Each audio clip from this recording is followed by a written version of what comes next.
message like a document as one of three aspects of context represented by the rhetorical triangle. The other corners consist of the reader's or audience and the writer's purpose. This tutorial focuses on the writer and his or her purpose. In particular, I'll teach you to analyze the purposes for which professionals create messages in the workplace. This content is probably new to you. It's also foundational. I don't believe you can understand what makes a message successful without understanding purpose. We're going to think about purpose while examining some professional messages.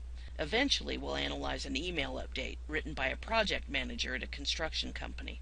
The quality in the video makes it nearly impossible for you to read the email here. If you're a student using our book, your instructor can provide you with a copy, or you can download it at proswrite.com. In this tutorial, I'll explain how to analyze purposes for communicating in the workplace. Here we go. A management researcher named Quinn and his colleagues developed a model describing why managers create messages. It's called the competing values model, and it describes four purposes: briefly, informing, directing, consulting, and valuing.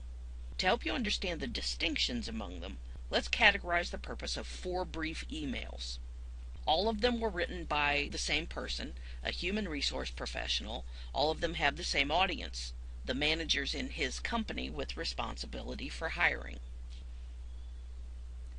When the HR professional writes to hiring managers in his company, "Our most expensive ads cost $250 per week," he's informing them. His message is static, as it does not require any response or further action, and it's transactional, as it focuses mostly on tasks. Let's try another example. When the HR pro writes, "If an unforeseen change occurs, keep us in the loop," he's directing his audience. His message is transactional because it focuses mostly on tasks. That makes it similar to informing. But it's dynamic because it does require further action from the audience. Note that no matter what the audience does, even if they ignore the message, we still interpret it as a response to the message. When the HR professional says, "Do you have any ideas?" he's consulting the hiring managers. His message is dynamic, like directing, because it obviously requires audience response. But it's transformational, because it focuses more on people than on tasks. Quinn's model is called competing values because when a manager consults with an audience, that conveys values that compete with those the manager conveys when informing that same audience. Consulting shows a focus on people and on action, while informing shows a focus on tasks and the status quo. It may seem like consulting would always be preferable, but that's not the case. If you've ever had a manager who always asks questions and never provides information, you'll know that that's not an effective manager. Instead, the point of the competing values model is that managers are most effective when they communicate messages with diverse values over time with all members of the organization. So what's actually preferable is that a professional not be stuck communicating for any one or two purposes. The final quadrant of the model is devoted to situations in which the HR professional is valuing his audience. For example, when he writes "thank you" or makes them a promise. Those messages convey a focus on the status quo rather than on action because the audience is not required to respond. They're also transformational and convey a focus on people.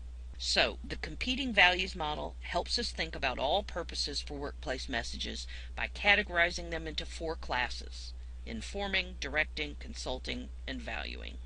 It also reminds us that the most successful professionals communicate messages for all four purposes. Alright, let's take a second and check your understanding of purpose by analyzing a new passage. It comes from a welcome letter to new clients of a real estate company. The question specifically asks that you identify the primary purpose of the passage's message and then explain where it falls within the four quadrants of the competing values model. The writer's primary purpose appears to be valuing. That message is static because thanking customers doesn't require any further response from them, and it's transformational because it focuses on people more than on tasks. Notice that the sentence, "We strive to maintain the highest standards," could be categorized as a promise, which would make it an additional valuing part of this passage.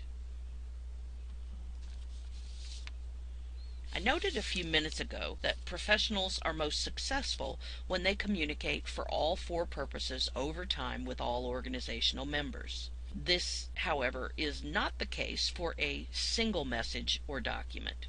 While most documents, especially more complex or longer ones, are likely to include more than one purpose, all successful workplace messages have one primary purpose. Let's consider this more carefully using the email I showed you at the beginning of the tutorial. Here's the situation with this email. The writer, whose name is Kevin Russell, works as a senior manager for a general contracting company. He supervises several job foremen. The audience, that's Russell's boss, is the owner of the company. His name's Jack Smith. Today, Russell learned there's a situation at one of the job sites called Agate Beach. Kelly, the job foreman at the site, left keys in a front-end loader, and last night 2 local kids got onto the machine and ran it into the corner of the building that the company is constructing. The kids and the job crew feel bad about what happened. They've been working night and day on their own time to repair the damage, but damage means that repairs are required, and they push back the schedule 3 days and add a couple $1,000s to the cost of the project. Russell's email was sent to update the owner on the work at this job site, Agate Beach. In order to determine the purpose of his email, we need to identify the bottom line message. You can think of the bottom line as what the writer must say in this situation. Don't worry about how it should be said when determining what the bottom line is. Just focus on the most important kernel of content or information Russell needs to communicate to his boss. Let's think about some possible bottom lines. One would be Agate Beach project. Well, that tells the boss only the topic of the email. So another possibility, Agate Beach project progress update. Okay, that's more descriptive, but it's still not the bottom line. It's still a topic. So here's the third possibility. Agate Beach project is behind schedule and over budget. Now that is the complete claim or message Russell has to communicate to his boss. I'll have more to say about where that bottom line should appear within this email in the tutorial on bottom line placement, and more to say on how it should be stated in the tutorials on style.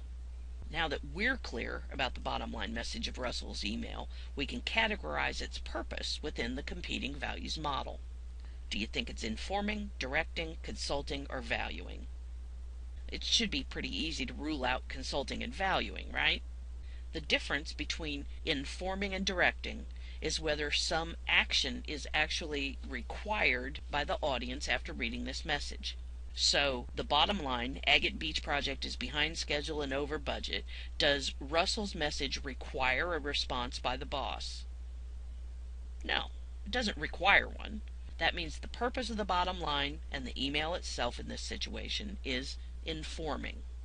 Before we leave this example, think about the final sentence of the email, which directs the boss to call Russell. The purpose of that individual sentence is directing, but even though that sentence is directing, it's not reasonable to categorize the purpose of the entire email as directing. The thing you should remember is that all successful workplace messages have one primary purpose, and it's based on their bottom line.